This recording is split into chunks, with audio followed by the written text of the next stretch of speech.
Okay, so hello everyone. Welcome to our first video interview for This Is How I Small Group.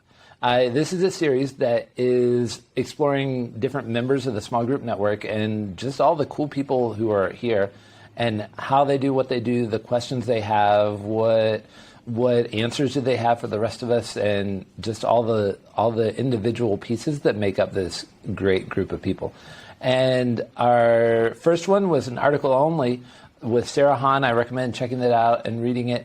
But our second one was Miss Ashley Calabro. Am I saying your name correctly? We'll take that. I'll take that. So right off the bat, we already know she's very forgiving and gracious. But Ashley I just showed up on my feed, and I thought she was asking me questions and sharing great things, and I thought, let's get to know Ashley. And so I sent her the questions, and it turned out she was so interesting that we wanted to follow up and do this video. So Ashley, can you tell us a little bit, number one, how do you say your last name so I don't mess it up again? Should have asked that before. And then secondly, where you are, what church you're with, what your job title is, that kind of info. Yes. So I'm Ashley Calabro. It's what I'll take for the English pronunciation of it, but the real way to do it, if you wanted to practice it the Italian way, it's Calabrò. Calabrò. Yeah, you do have the accent yes. over the Yeah, last I did. Okay. You did great. Thank you. Yeah. I'm going to make sure nobody rewinds this to listen to that too closely. No, they need to, because that was awesome. Okay. But I am at 5 Point Church in Easley, South Carolina, and I am the life group coordinator. And among other things, I also do worship on Sundays and on Wednesday nights for our youth. Very involved in that. And so I do. Cool. So are you musically inclined as well? Do you play instruments or sing, or what's your musical inclination? So I'm a vocalist. Okay, cool. Yeah, I'm a vocalist. I actually went to school for music and worship leadership. And I was a worship leader in my previous job. And then things started transitioning a little bit and got into life groups. But I'm still involved in worship. So very cool. And so you kind of explained to me that you've been here, you're relatively new at your role. Yes. Why don't you tell us a little bit about how you got to be there and a little bit of that process, because that's been the interesting part so far. I mean, it's all interesting, but the most interesting out of all the interesting things. Yeah. So I was at another church I moved to the United States in 2015 from Italy. And so I got involved in the church, started attending, and then through a series of events while I was in college, I became the worship leader at this church. It was a large multi-site church, and then I was at the smallest campus. And so I led worship there, and I did some small group stuff. I mean, did a little bit of everything just because of how small the church was. You know how that goes.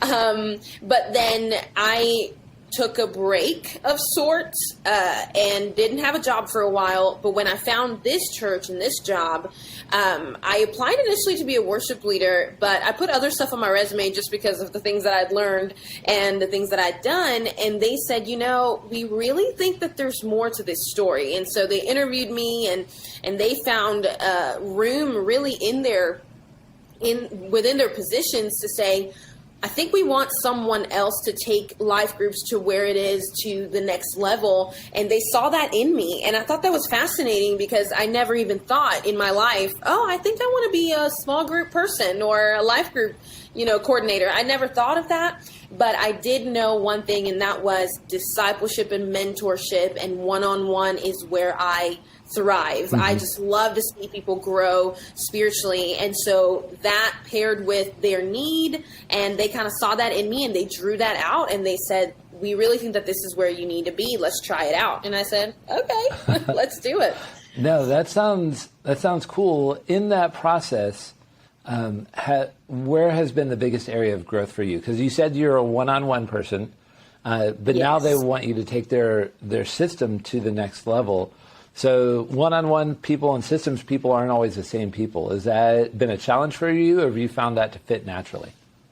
So it's really interesting because when I've always been a process person just naturally. I mean, everything I ever look at, to me, I'm like, okay, we start with process. It's either working or it's not working, or it could work better. And that's where all of our issues are, which is probably not true. There's probably more to the story, but my first outlook is always, okay, let's look at process. And because that's the root, that's at the root of everything. And so that comes naturally to me. What they had to draw out and what I had to realize was, you actually love doing this stuff with people involved. And I didn't know, because when you're a worship leader, you deal with music, you deal with musicians, but that's about it. You don't really get to develop, other people within the congregation. It's all right here on your worship team, and that's kind of where you stay. And so I never really went past that. And then when I came here, they said it just kind of naturally happened. The process thing was natural, but then the learning to love people, it just sort of came. I didn't know it was there. I knew that I loved having conversation with one person at a time, but I didn't know that I loved seeing these people grow to their next level and just go deeper with God. I just didn't know. Yeah. So the church you're at now, would you describe it as a multi-ethnic church or pretty homogenous, or how would you describe it? So I would say that we are making steps towards more of a multicultural environment. But right now it's a predominantly white church. And we are in a predominantly white area, really. But we are slowly just making our way. On Sundays, sometimes I'll just look around. It's a pretty large church. And I'll just look around and go, oh, okay, interesting. I'm seeing some spices in here. Yeah. So that's... Well, I'm asking because you have an Italian background and you got these cool African earrings here. And so clearly that's a part of your identity. And I know that many churches are trying to kind of find their way in making that cultural shift. And that can be challenging. Yes. So as someone who has such a diverse background, has that been a struggle for you? Has it been something that you are, you kind of went in with low expectations, and now that you see gradual transformation, you're encouraged? Or where do you fit in with that personally? Oh gosh. Yeah. Sometimes I still think through it and I go, how did I end up here? Like, what am I doing? But the cool thing is, growing up in Italy, it's actually predominantly the citizens. Like, I always make this joke, yes, I'm Italian. No, Italians don't look like this. And so people need to know that. And so I'm Italian and Nigerian is my ethnicity. And so, but growing up in Italy, everyone's white. And the only black people are people who are immigrants from Africa. And so, there's this whole stigma with immigrants and illegal immigrants and all of this stuff. And so it's very real. And so it was complicated growing up there. Then I got exposed to a little bit of multicultural stuff when I went to high school on a Navy base.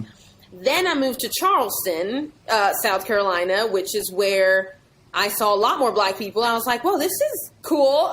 And so the church that I was at was actually, I would venture to say, it was about 50-50 black and white, which was so cool. Yeah. It was so awesome. And I don't know, I just remember looking out from the platform week in and week out and go, we are blessed. Our staff at our previous church was, 2 of us were women and under the age of 25 and black and white 50-50. And then there was another woman on staff. And then our pastor was this white guy. And so he always said all the time, I'm blessed because look at our staff, super multicultural.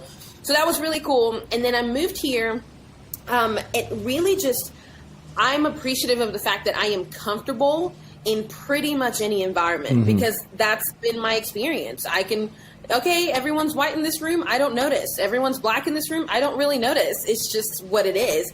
And so I think I kind of morph according to what's going on, but I also am comfortable with just who I am. The number of times I ask the most ridiculous questions is high because I'm like, what does that word mean? Or, because I'm not familiar, and that's okay. It teaches a lot of people a lot of things. I can't say how valuable that is enough. Like, that is such a, being not afraid to look stupid or ridiculous is how you learn other languages. It's how you learn to become a small group person when you're a worship person. Yeah. It's how you learn anything. And so really, I mean, like, that looks great to me. And for you, and you don't have to answer this if you don't want to, but for you personally, has it also been a challenge when you are in the Black community in the U.S.? That's typically an African American community, and it's very own culture. And here you are, Italian Nigerian. Like, that's a different thing where you may look like someone, but have a different background. Yes, I'm so glad you brought this up because people don't think about it. You know, when I walk around and I meet people and whatnot, they don't think, oh, she must not be from here. That's never something that happens. But when I get to know someone, that's always something that happens. Of, wait, you don't know about this, or you didn't grow up doing this, and so it actually has been challenging to relate. I mean, I remember even when I was in high school, it was challenging to relate to Black people because they had an upbringing and a baggage that I didn't have. Mine looked very different. And so even to this day, when I'm around Black people who are normally, you know, probably Southern and all of that, raised in Alabama, Georgia, here, whatever, it just doesn't, it is harder to connect for me. But it's been really cool to see the connecting points that we still have. And it's the simple things a lot of time of, oh gosh, I love this skincare product. And then you're connecting here. Or, how do you do your hair? Because my hair is just, you know, and so there's some things that are pretty much the same. And then, so you draw those connections in different ways, but it is challenging because I don't have that kind of baggage or that kind of, you know, history that they have and that they bring. And that's very valid. I just can't relate as much. How long have you been in the U.S.? So since 2015 in the U.S. Okay. And then since last year in Easley. I found, and everyone's experience is different, so I want to hear your experience compared to what I found. Yeah. But I found that when someone typically first goes to another country, for a while it's exciting, then it becomes inconvenient, then you like really miss home, and then you settle into a groove. But in that groove, there's things that are just like, something's just slightly off from how you would expect it or prefer it to be. Yes. How long, what was kind of the timeline of that process for you? And oh gosh. Yeah, I'll do the follow-up after that, but I'd love to hear that timeline for you.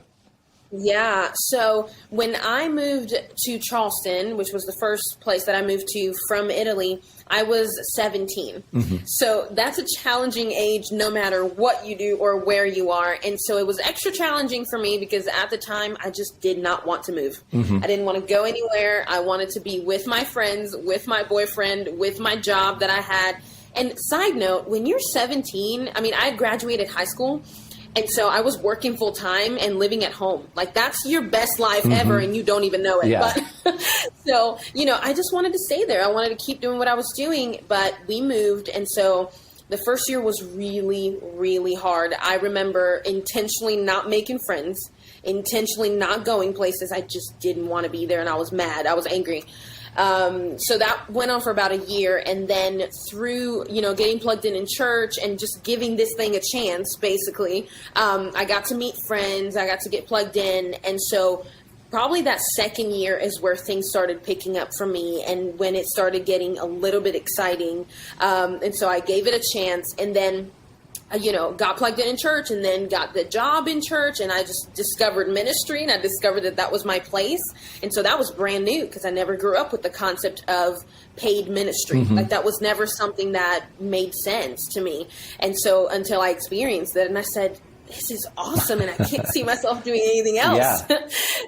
Yeah. So that's kind of how that went. And then honestly, the most exciting it's been this past year for me, which has also been the craziest year because I was able to move out of my house and, you know, with my family, and move here, which was 3 hours away from everything that I knew. And so it was a blank slate, but I just knew that God had called me to do exactly that. And so when God calls you to do something, you know it's going to be crazy because he's crazy. And so it was, and it still is, but I'm just excited to finally have my own, you know, my own life. at 24 and in a brand new place. So I'm excited. Yeah. Well, congratulations on having your own life. Thank you. So, yeah, you had kind of shared a little bit, prior to this, that it's been quite the journey as an immigrant. You came from Italy. Yes. Can you share a little bit about that process, where you're at currently, what it took to get there, and all of that? Yeah. So I've shared this story in full not too long ago on my Instagram, and I tried to cover everything, but there's so much, and people probably will have so many questions after they hear this, because it's a very unique story. It's not just an immigration journey. It's also a very specific immigration journey where, there's details in there that if it could have gone one day sooner or one different thing, then everything would be different. So I think it's insane. But so when I was 14, my sister and her husband and kids, they took me in. And so my sister's Italian, her husband's American. And so they took me in, and naturally you're supposed to just I was 16. So you're supposed to just get citizenship when someone adopts you, but that didn't happen for me because of bureaucracy and documents and stuff. So that didn't happen.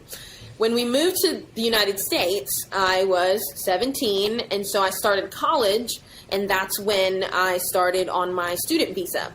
So I started college, 4 years of college, 4.5.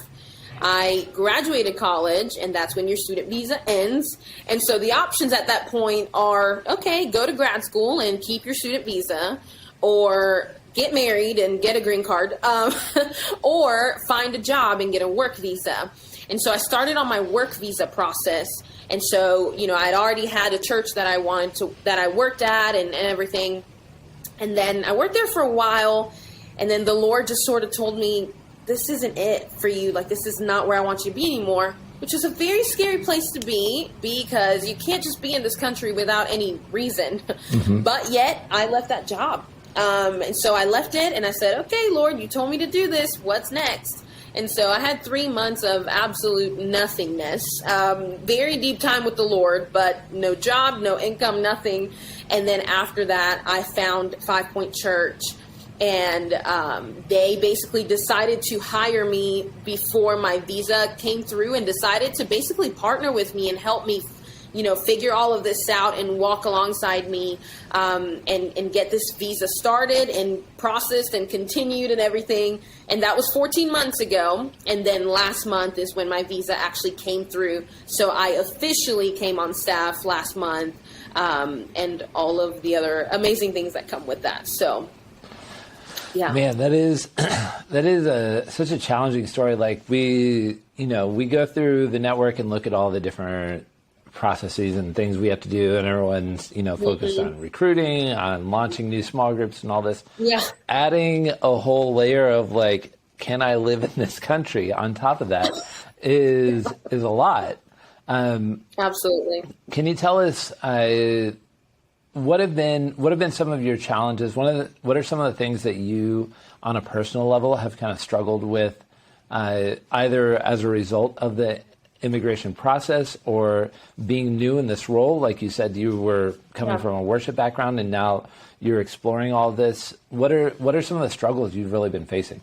Yeah. So, I would say on a personal level, the biggest challenge for me this past 14 months really has been, the Lord has taught me to trust him in a whole different level. When you are at a church, but you're not working, but you're waiting for this visa to come through, and you're waiting for these things to fall into place, it's just challenging. It's crazy. I remember I had very high highs of God's going to come through and it's going to be awesome and I believe in him, and then pretty low lows of literally what is happening right now. What am I even doing? And so I think the Lord has revealed himself to me in a brand new way. And it's so crazy because every time I go through things like that, the Lord really shows me here is one more thing that you can absolutely do because I'm with you. And so you can do anything if I'm with you.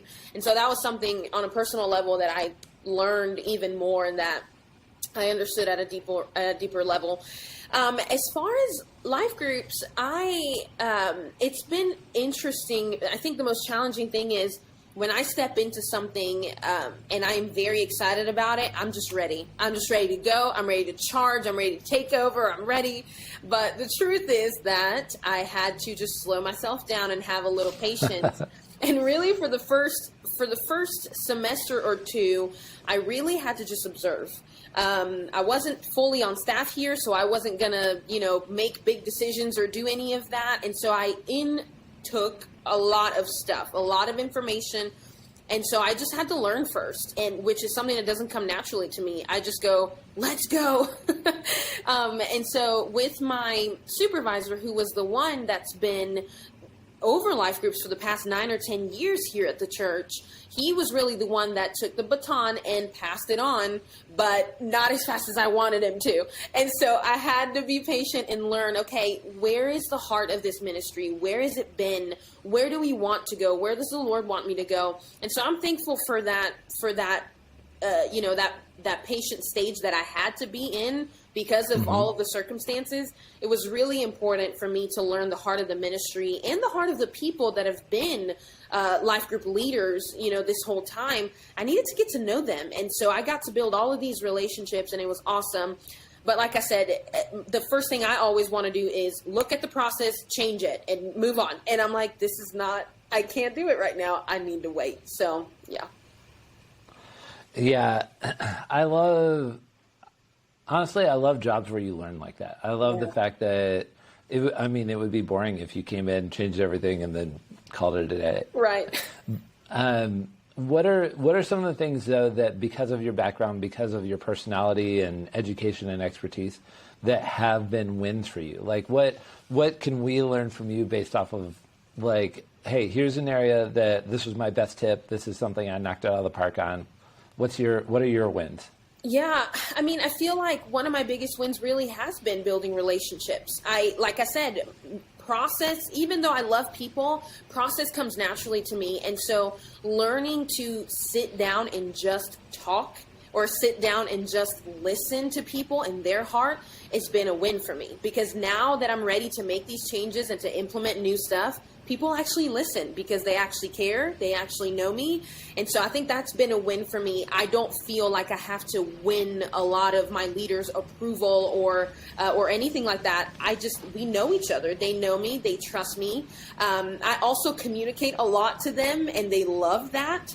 I just text them, hey, how's your group going? And so as of right now, we have 45 groups, which makes it anywhere between 80 and 90 leaders, because some groups, are led by couples. And so, but I still, and this is a downfall of mine, I don't have any coaches. Don't tell anyone. I'm working on it. But so I still make it a point to just call them and go, hey, how's your group going? And for some reason that makes their entire day, because they never expect a call. And so I've been building that rapport of, I just want to know how you're doing, and I just want to prioritize you and your spiritual walk over what you can do for me. And I think that's been helpful and important to them. Man, that sounds great. I love the relational side of it. And you had talked a little bit earlier about trusting God and just that process that you went through where you were forced to learn that. Yeah. And I think trusting God is always interesting because typically we're able to trust God one-on-one, but the reality is God typically uses other people.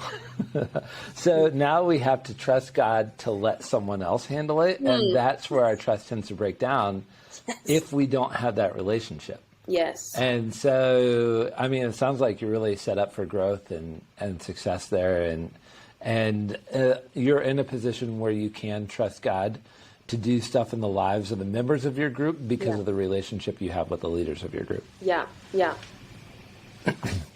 So what are some areas that you hope to see grow or improve or change now that you've had your 90 days, your period where you're like, okay, I need to chill. Yeah. Now you're past chill and you're on to let's get it done. Let's go.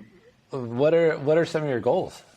Yeah, so the way the life group ministry has been structured up until now is very much, okay, there's life groups, and this is our box of life groups, and this is what they look like, and this is what comes in. And so if you want to be a part of it, just know that you need to fit in this box, kind of thing. And so I've noticed that there's a need for these different types of groups within our church. And you know that there's a need when people express it, but also when people just go ahead and do it. And I'm like, look at all these people just doing this. That means they must want it. And so there's people doing groups like neighborhood groups, to where they just go to their park in their neighborhood and they just do a Bible study and they invite whoever. And so there's people doing that, and I'm just seeing that and going, that must be something that's important. And then there's people doing groups like, well, we just want to play golf every week and just talk about Jesus. And I'm like, okay. So I'm just observing all of that and going, okay, this must be a need. And so what I'm wanting to do soon, hopefully, all cylinders by next fall.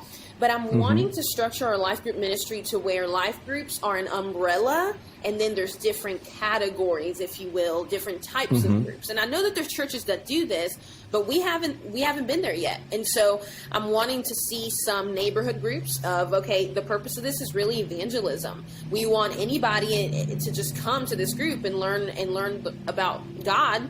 And then if they happen to come to our church eventually, that's great. And if they don't, they don't. And so just more of an evangelism-driven group. And then I'm wanting to see some activity groups of, let's work out every week and do a devotional together. That's awesome. And then I'm wanting to see some growth groups, I think I'm going to call them, of just groups that focus specifically on one topic. Or different curriculum, basically, from our Sunday sermon study guide that we provide. And so really anything outside of that just means that you want to grow specifically in one area using biblical principles and still making friends. And so, and we already do financial peace from Dave Ramsey. That's already something that's happening. So I'm going, okay, there's a need for people wanting to focus on something. And then, again, having just our life groups, I don't know, maybe discipleship groups. I'm still working on what I want to call them, but that focus on sermon-based, basically, groups. We provide that study guide. That's been kind of the norm, but I'm wanting to change that a little bit more. We're needing to see some more multiplication. These groups have just been, this is me and my best friends, and we're not going to do anything or go anywhere. And I'm like, we are going to need a little more, than that. So yeah. So I have a theory as to why that is so predominant, especially in the South. And it's because the Sunday school model was so strong and so prevalent in the South up until recently that they're basically like, oh, we just call Sunday school small groups now. Yes. And haven't focused on the multiplication or on the discipleship part of it. They're there and they want someone to teach to them from a curriculum, and that's it. Yeah. So I think that is a challenge, especially in the South where you're at, just because of the cultural background where everyone was so strong with the Sunday school model. Exactly. Is it okay if people who have experience with what you're talking about let you know in the comments on social media on this, and you can reach out to them if you want or what have you? Absolutely. But Ashley, I appreciate this. I love all this. And honestly, I hope to see you around the network more. We'd love to have you sharing. We'd love to have you write stuff for us and making videos or whatever you want to do if you're interested in sharing your voice with the network and your unique experience and your wins and even your failures too. That's really helpful in our group because our goal is to not be like a media company. There's plenty of those. You don't need that. Our goal is to be a community and a place where you can learn from each other, whether it's online or in a huddle or whatever. But thank you so much how did you even find us in the first place? How did you get connected? So one day, this was early on when I got here. So at some point in these 14 months, I just got online and said, every other ministry has this network that they go to just, either offload or ask questions or anything. And I'm like, I feel like there should be one for life groups too. So I just started looking for it, and I ended up on the Small Group Network website. And so I was looking for resources and conferences and things like that. So I found that, but I also found the Facebook page. And I said, well, this is really awesome. And so I signed myself up for a huddle. And then I, went to the Facebook page and started doing that. I'm like, this is really helpful. All these people get it. So that's awesome. So, yeah. Well, again, we really appreciate you and are so thankful that you shared your story with us. Is there anything else you'd like to add before we end this? Well, I mean, actually, when you said, is it okay if anyone, comments or... Yeah. I had asked a question that was a little bit, just talking about these different categories. So I would love to hear just how people are doing this and how they're succeeding at this. And then I know you had asked me a question in the written interview just about what is something that you're trying to figure out or struggling with, or that you haven't quite, gotten there yet. And coaches. We don't have coaches, but I have such a need for that. And so even if anyone had some just advice or curriculum or the way that they structure their coaches, because it's a brand new thing, a brand new team, basically, I'd love to do it well from the beginning and not have to fix stuff. And you'll still probably fix stuff, but just doing that with wisdom of other people that have established a coaches team, that would be amazing if anybody could share. Yeah, we'll poke everyone till they answer all your questions. That's funny. But, all right. Well, Ashley, thank you so much for joining on. And again, we hope to see you around the network. Awesome. Thank you so much for having me.